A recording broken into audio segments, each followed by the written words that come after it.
Fever is back! Introducing the new F4! Ang batas sa Shinhua University! Walang kinatatakutan! Ikaw! Talaga bang hindi ka marunong gumana sa kapwa mo, ha?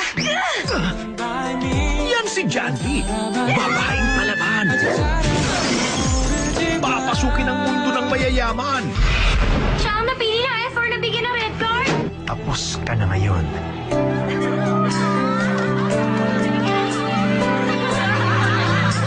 Sa kanyang pag-iisa, isang kaibigan ang kanyang matatagpuan, si Jihu.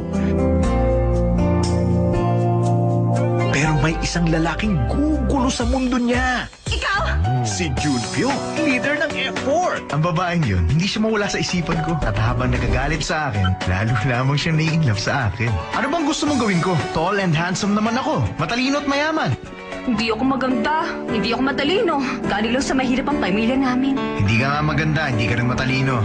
Pero ikaw ang unang babaeng napansin ko. Pwede ba kita? Tingin ka sa baba. Wow, Ford! Pinangako ko sa sarili ko na dadaling ko ang aking first love dito. Dalawang kilabot ng campus, mai-inlove sa kanya! Nababasa mo ba ang sinasabi ng puso ko? Pero sino ang mas matimbang sa puso ni Jandy?